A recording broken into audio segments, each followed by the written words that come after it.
Hello, everyone, and welcome to Slash Film Daily. Today is Thursday, May 16th, 2024. On today's episode of the show, we're going to be talking about the latest film and TV news. My name is Ben Pearson. I'm an editor at slashfilm.com, and I'm joined on today's episode by Slash Film staff writer and box office analyst Ryan Scott. Hey everyone, how's it going? All right, Ryan, we have some news to talk about. We actually have a bunch of news that's happened over the past couple days. I'm trying to dole it out slowly over the next few episodes so we don't just sort of have like a supersized episode here and sort of ruin ourselves for next week. But there's like a group of stories that I thought it might be interesting to talk about together. Now, Ben, and here I assumed you had me on today because you knew it was the 10th anniversary of Gareth Edwards' Godzilla and thus the birth of the Monsterverse. But, Oh, wow. Well, happy birthday, Godzilla, or sort of re-birthday, I guess, as it were. Um, uh, Man, are you like actually doing anything to celebrate that? I know you love that movie. I do love that movie. I'm doing this week's Tales from the Box Office will be about Godzilla. But no, any jokes aside, it's kind of a big deal because that's become a hugely successful franchise. And yeah, so, anyway. Yeah, Excellent. so Okay. keep an eye out for Tales from the Box Office this weekend, guys. Okay, cool. So, yeah, there's some stories that I thought would be interesting to talk about together. Mostly they involve Netflix and sort of home video and things like that. Netflix has struck a deal with the NFL and created basically its biggest investment in live sports yet. It's slowly been sort of experimenting with doing stuff in the live space and particularly in live sports. And now it's sort of snagged some sort of white whale basically with the NFL. So tell me about that. Yeah, so for the listeners that do not know, the thing that makes the least sense about me, if you know anything about my other interests, is that I am a gargantuan NFL football fan. I was literally born during Monday Night Football, and I always joke that I was the second most important thing going on at the time because my mom is also a huge football fan. So one thing and here's why I'm gonna get to. If you are not a sports fan, please don't tune out because this does matter to you. I promise. Um, so here's the deal. Streaming has started to hit this point where bigger companies are starting to cap out on subscribers. So that's why you started to see this password crackdown stuff, and that's been working. That's why you started to see the cheaper ad tiers come in. That's been working. That all ties in here. So what happened is people have been sort of reporting that Netflix might be chasing some sort of sports deal for maybe the past year or so. And now finally what we have is that the Netflix for the next 3 years, beginning this year, they are going to be the exclusive broadcaster for the Christmas Day NFL games. And again, if you don't follow sports, if you look at the end of the year at the top live broadcasts of any given year, almost all of the top 10 slots belong to NFL games. So they are big, big, big draws, especially like these Christmas Day games. So yeah, so this year the NFL is getting the NFL is giving those two Christmas Day games to Netflix, and next Christmas, and then in Christmas 2026, Netflix will get at least one of those games. Now, here's the thing. Yes, maybe a bunch of these people are already subscribed to Netflix, so it doesn't matter. But the difference with a football game is even if you're paying for an ad-free tier, there are ad breaks in a football game, whether you like it or not. So Netflix is going to be able to sell a bunch of ads to its partners in those football games. And this also for the NFL further gets them into streaming. The NFL has been proactive about the idea that, yes, traditional TV is dying. The NFL Sunday ticket rights went to YouTube TV beginning last year. Thursday Night Football now exists on Prime Video. You're starting to get more Monday Night Football games on ESPN Plus and stuff like that. Like we had an exclusive playoff game on Peacock last year, which resulted in almost 3 million signups for Peacock. That's why this is all important. It is a way for streaming services to get more subscribers that they were missing out on because sports is one of the last things that can do that. But also with sporting rights, because they're expensive and because people seek them out, it is one of the last ways that these streaming services can justify raising prices again. And streaming needs to essentially start making up revenue that is being lost by cable somehow, some way. And this is one of the ways to do that. So it's a big deal, but it also for NFL fans, we now have to look at live TV, Peacock, Prime Video, Netflix, YouTube TV. Like if we want to watch every game, that's what we're staring down the barrel of. So it's kind of messy, but it's also just the way it's going to go. So Yeah, I that's wanted sort to of the ask you about short of that. it. Yeah. for your experience as an NFL football fan, like I tune in occasionally. I'll watch like some playoff games and the Super Bowl and stuff like that, but I'm not necessarily like a every Sunday I watch football type of guy. But I know that you definitely are, and so I'm curious what you make of this in terms of just like the spreading of all of these games across all of these different things. Like, what do you think about that as just from a consumer perspective? Oh, it sucks. Because like I think there's a huge difference between, you can say, oh, football used to be on different channels. Yeah, sure, but like the way traditional TV used to work, like I don't pay for ABC or CBS. That's just on my antenna. And you can just flip channels that way, or if you're like an asshole like me, you have two TVs set up so you can watch two different games. But like that's very different than I have to pay for Netflix and I have to pay for Peacock, and switching between those streamers is not as simple as flipping channels. It just isn't. People Yeah, can argue that it is. It really isn't the same thing, at least not yet. So that experience, and then also I was excited because NFL Sunday Ticket for years under DirecTV, which was one of the things that kept DirecTV alive, it was radically expensive even when they introduced a streaming package. um so when it went to YouTube, I thought like, oh hey, maybe it'll finally be more affordable. It is just as expensive at YouTube, pretty much. So that really sucked, and so like that alone sucked. And then now you have to pay, like I had to sign up for Peacock just to watch that playoff game last year. And I am personally exhausted by it. But look, I already have Netflix. It's not that like I'm not going to be able to watch a Christmas Day game on Netflix. It's just that I would like to sort of settle where maybe there's a unified way to watch some of it, but that's not the way it's going. So yeah. So, do you know if the NFL has any other Christmas Day games planned, or are these two that Netflix is going to have this year the only games scheduled for Christmas Day? So I was extremely busy yesterday, and the big deal yesterday for the NFL was that the schedule for next year was released. I have not had a chance to go over that whole schedule, but I do believe that Netflix is the exclusive home for this year. So I know one of the matchups is with the Ravens, which matters to me, because they're kind of my team. Um, but yeah, so the other important thing here is that Netflix is getting good games. It's Chiefs Steelers, which is a big, the Chiefs are kind of the new Patriots, I guess. And then you get a Ravens Texans game. So yeah, it is that they are getting those Christmas games. They are the place to be on Christmas. Okay. So yeah, So this is like really getting into the weeds. So forgive me for listeners let's who do it. may not pay much attention to this stuff. One of the football games that I watched last year, I still subscribe to, I use DirecTV Stream. So I have cable through that. And there, I noticed for the first time last year when I was watching, I think it was actually it was a college football game, but there was like a 4K broadcast on like a channel that I'd never heard of before of the game that I was watching. So I switched over to that. And during the commercial breaks, it just cut to like a wide angle lens of a camera that was inside the stadium and didn't actually play commercials during that break because it was like Yep. through this separate channel or whatever. And actually the same exact game was on ESPN or one of the other channels or something. And I flipped over, and of course that one was running commercials because that's like Yep. more of a traditional channel or whatever. So I was wondering if like this Netflix thing, if you do already pay for the ad-free version of Netflix, if that type of thing might happen here. I was wondering if you just had any thoughts on that, or if No, you no, okay. I sincerely doubt that because I think part of the deal is predicated on you know Netflix being able to sell prime ad slots. But the part of the reason you have those blackouts with ads and some of those like every once in a while an ESPN Plus, you'll get that, like if you're watching a game there, it'll just cut to like an ESPN logo and be like, we'll be right back or whatever. Mhm. Because that has to do with like so you're selling local ads sometimes, like there's local ad slots and things like that. Though when you're a streamer is ubiquitous, it's not like market specific. So like if you're watching on ESPN Plus, you could be watching anywhere in the country, and essentially if you have an advertiser paying a local price for a 30-second ad in Philadelphia, you don't want that ad then going out to national audience because that's not what they paid for. So Mhm. that's Mhm. kind of what that is. So anything Netflix is selling for those ads on Netflix is probably going to be, national ads. So Okay. that shouldn't my that I might have that wrong, but that is my understanding, and my guess is that Netflix is filling every single available moment of ad time they will have.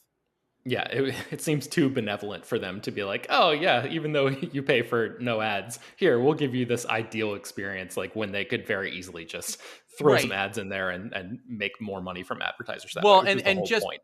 just to provide some context here, the reason this matters is that, like, we're going to talk a little bit more about this in a second, but Netflix got rid of its like most cheap ad-free plan after it introduced its ad-supported plan, because you're making more money when you have ads. Like, that's Mhm. just kind of the way it's been going. And so, like, there's a reason streaming is starting to emulate old school live TV that way, because ads pay better than like that lower tier ad-free. So yeah, like, they're going to make a lot of money from these ads, and that's how this is going. So let's transition into that now. So basically, I think you and I actually talked on a recent episode of this show about how Disney and Hulu and Max are teaming up for a bundle. And then I guess just a couple days after that announcement came out, Variety reported that Comcast is getting into the mix by offering its own bundle that's going to have Peacock, Netflix, and Apple TV Plus. Yes. They say that it's going to be a vastly reduced price compared to anything in the market today. And once again, we don't actually have any pricing details yet. So, potentially good for consumers who are trying to save money because they're annoyed by subscribing to a bunch of these different places. Maybe there's going to be some sort of discounted thing, as evidenced by this language here. All of that is still TBD.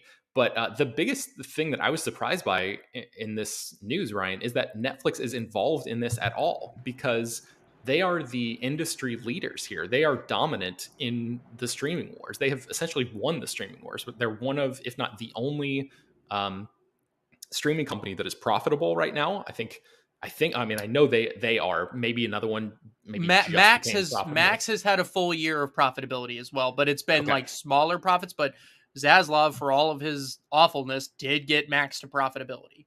Yeah, and I want to say that he's like incorporating traditional HBO in that too, which like kind of complicates the matter of whether or not that's technically profitable, because you should really just be looking at Max when you're talking about that instead of everything that encompasses that. But anyway, that's like a whole separate thing. But It is a the whole point separate is, thing. But yeah. the point is that Netflix seems like the biggest, you know, dog in this doghouse or whatever. So I'm just shocked that they would even be willing to team up with these other streamers, their rivals, and say, yeah, we'll participate in this package. Like, why do you think they're doing that? It's the same thing I just talked about. Everyone's most of these companies hit a cap on subscribers. So even Netflix ran up against that. That's why they started doing ad supported plan, password crackdowns. Why they avoided. I mean, you can go back. There's old quotes. Netflix saying, "We will never do ads." Hmm. Well, when you stop growing, you have to change your plan. And that's what's going on here. So, this is part of the idea that, like, okay, maybe this is a way that we can get people, like, maybe some people stopped subscribing to Netflix because they were tired of paying for 50 services. Well, maybe this bundle gets some of those people back. So, yeah, it is all just a way to try to max out that subscriber base again. And yeah, like that. So, and it's easy to understand why these other services are doing it, Yeah. because, like, Peacock, I still, like, if there's one streamer I'm looking at right now that, like, you just have to throw in the towel, it's Peacock. Because one of the things people may not understand about Peacock is it's only in the United States. It's not an international streaming service. So that sort of complicates Peacock's business model, because they have to profit purely from North America. They can't be an international business. So, um, yeah, they They do need. have the Olympics coming up this year. So I'm curious Right. to see if that becomes like a thing, like a turning point for Peacock, because Well, like they the they I believe they had the last Olympics as well when Peacock was in its nascent stages and it didn't sort of pop the way they hoped it would.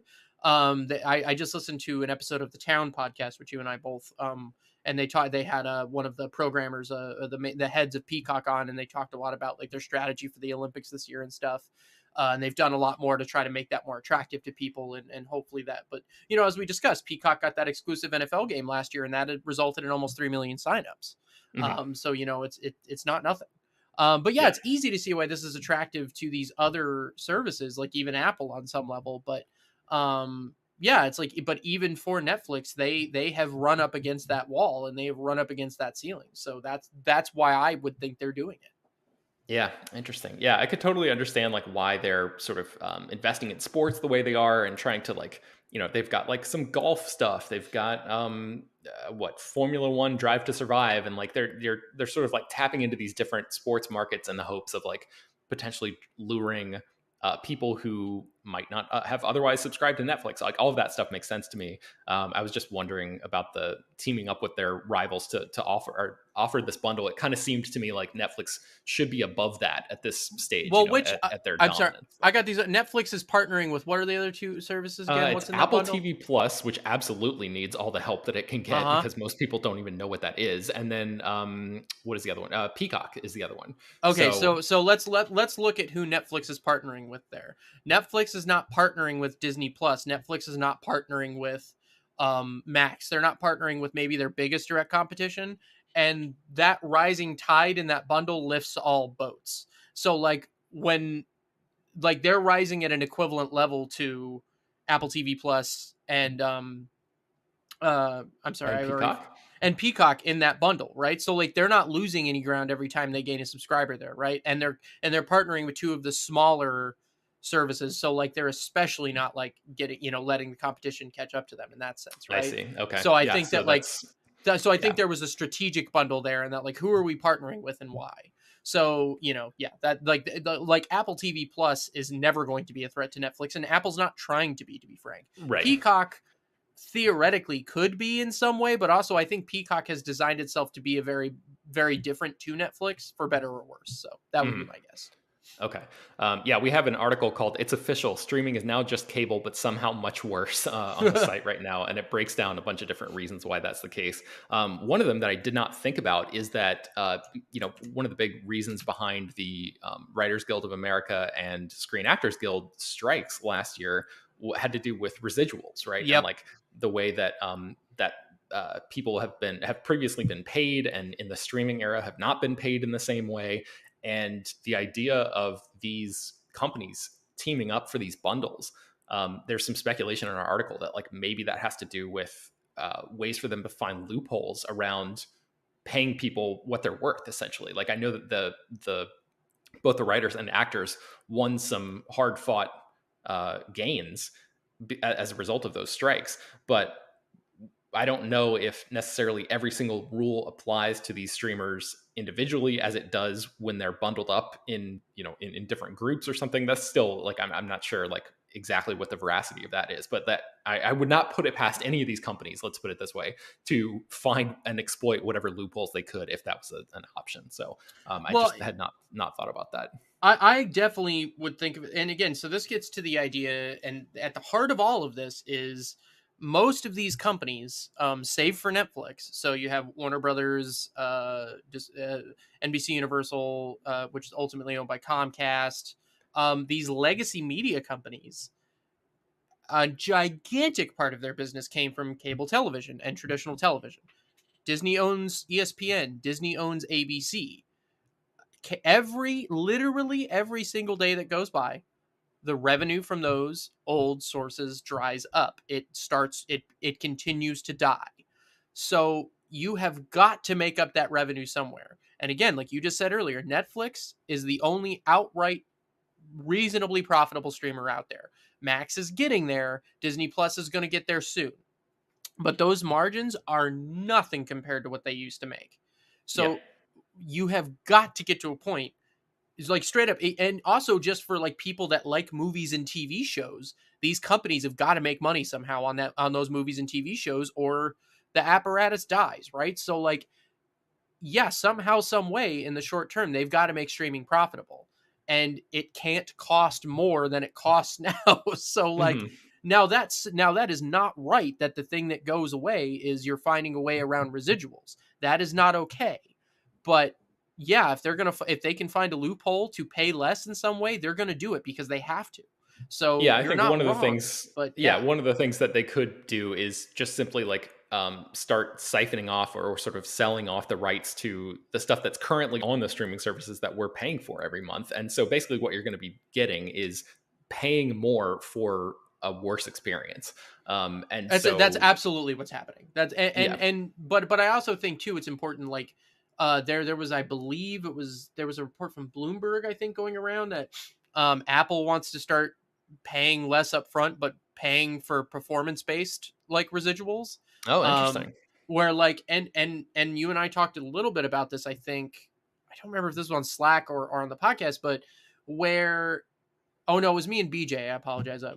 Slash Film Daily listeners will be very familiar with BJ, but we were talking a bit about like I think that Blumhouse model for film production might have to start kicking in at a higher level, where you could have had something like The Fall Guy, where Ryan Gosling, Emily Blunt, David Leitch, these people took way less money up front, and they only made money if the movie made money. Hmm. Now that would get your initial cost down, and they're essentially betting on themselves. I think that might start becoming a more prevalent model in the industry overall. For better or worse, right? Like I think that like, and I also think though on some level, a company like it does make a little bit of sense. Like let's say the company executes a marketing campaign well, does its job. It's not necessarily super fair that like people walk away with a gigantic paycheck for something that wasn't successful. So I see that. Like I understand it's maybe not going to be popular, but like I think that might be something we start moving toward, and as evidenced by the idea that Apple is sort of maybe exploring that. So I don't Yeah. know, but Yeah, something definitely has to change because obviously things can't continue on the exact track that they're on right now. It's just like unsustainable on multiple fronts. So, yeah, the sheer um, upfront cost, and again, this is Netflix was partially to blame here, where to attract people, they started buying out everything that those people might have expected to make. You know, where Dwayne Johnson was getting $20 million to make Red Notice, and like people started expecting that in streaming, and so it's just gotten incredibly expensive to make streaming stuff. But that can't necessarily continue to be the case. yeah. Okay, so our last story for today, the article is called "DVD Isn't as Dead as You May Think," says director Kevin Costner. And there's just some interesting quotes from Costner in this interview that he did with Deadline. He obviously has Horizon Chapter 1 and Chapter 2 coming up later this summer. And basically, he was having this conversation with the folks at Deadline about DVD and sort of the reality of film viewing habits and stuff like that. And I wonder if you could take me through some of the highlights of that, Ryan. Yeah, for sure. So I kind of brought this to the Slash Film folks. I was just reading through this interview with Costner, and because I'm fascinated by the idea that, much like Francis Ford Coppola with Megalopolis, and what I did not know the first time you and I talked about Horizon, I believe on this podcast, is that this is Costner's own money. I didn't know that. I was a little nervous about Warner Brothers investing in this movie, but as it turns out, Warner Brothers is just on the hook for distribution. Costner has invested at least $100 million and likely more by the end of the four films he intends to make, and he is fully going to make these four films no matter what. Like he's pot committed. And so Deadline was talking to him about, you know, the financial realities and this and that, and he goes, so the first part of this quote is the reality of that is the film lives, and whatever are the viewing habits, I own it for the rest of its life. Would you want to own these two pieces for the rest of your life? Hell yeah. And every 5 years, license them around the world, relicense them here in America. The difference is I own that because of the risk I've taken. And that was like the, you know, the and then the last part of that is he goes, it's because those movies continue to make money well beyond their opening weekends. And then the interviewer asked, even with the death of DVD, and this is where it got interesting to me, Kevin Costner goes, what's dead? DVD is not dead at all. That's what they'd have you believe. Maybe it's not making the same amount of money, but just try to go ask for that from the studio. They won't give that up. A lot of people like my movies, they can't go to a theater and they're waiting for that moment. You can't make your film for the opening weekend. You have to make it for its life.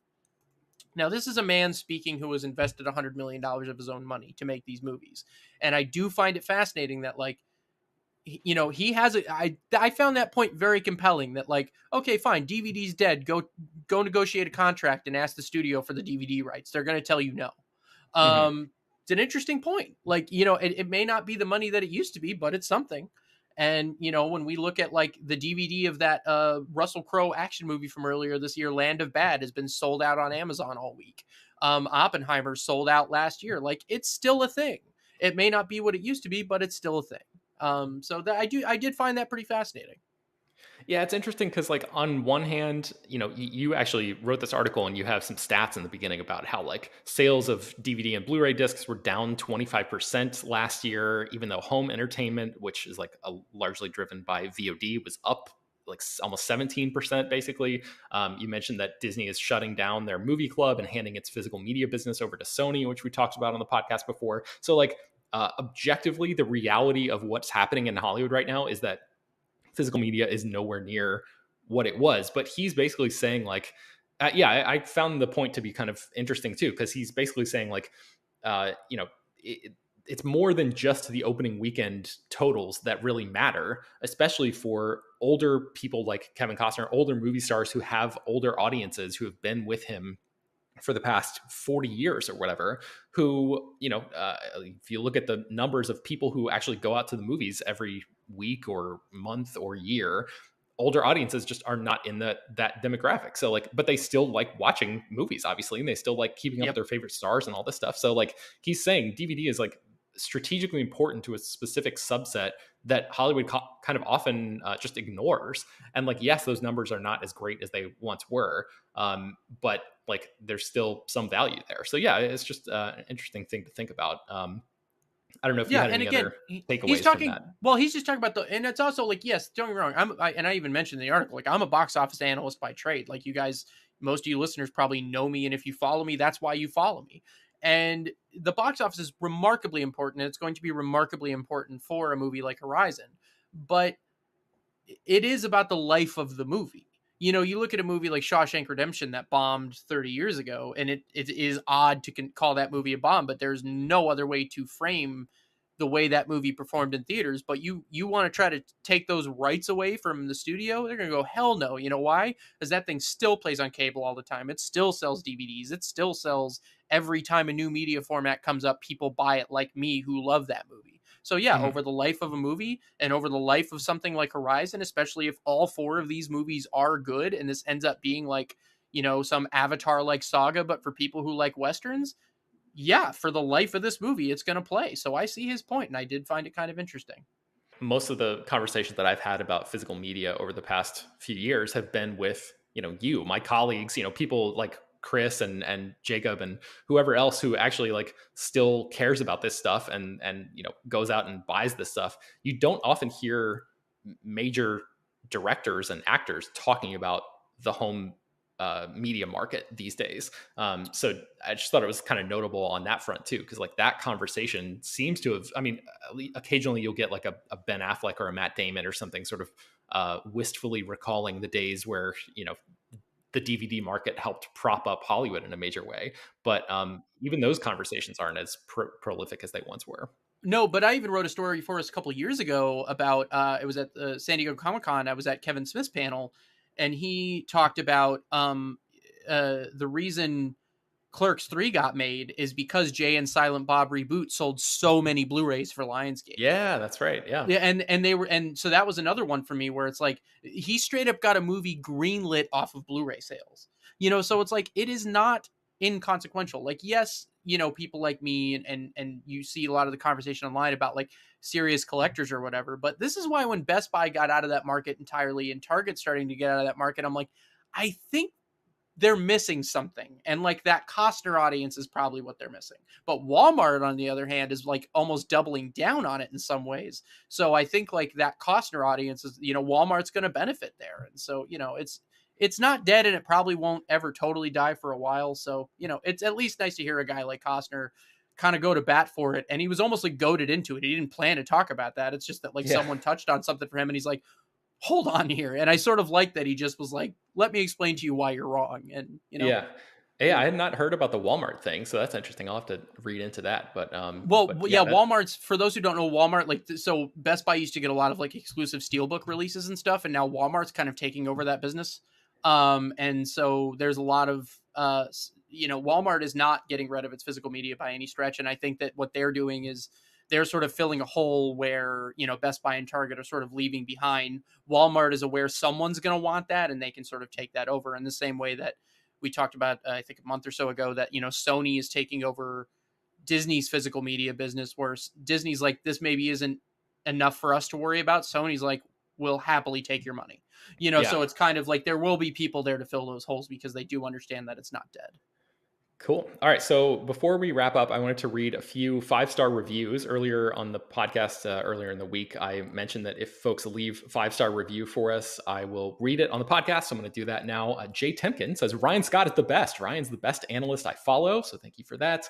CB Two Step says fun and smart. I listen every day. I Fanboy Best Comics Podcast says best daily news podcast for film lovers. Great variety and episode topics from box office and news to interviews and reviews.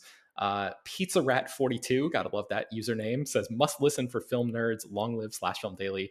There are a few more that folks have already written in, so I'm going to save those probably until next week to read. But thank you so much for people jumping on and answering the call to leave us those reviews and ratings and stuff. Because as I always say at the end of every episode, that stuff like really does help us get it in front of a different set of eyes, and appeasing the algorithm in this form helps keep the show alive and keep us going. So I really do appreciate that.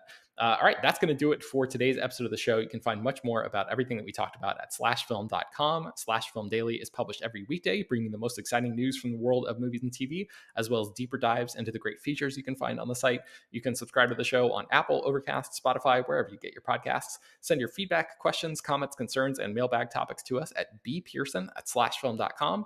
Make sure to leave your name and general geographic location in case we mention your email on the air. Don't forget to take a minute to rate and review the show on Apple Podcasts or Spotify. That really does help us out a lot. Tell your friends about the show any way you can. Thank you so much for listening.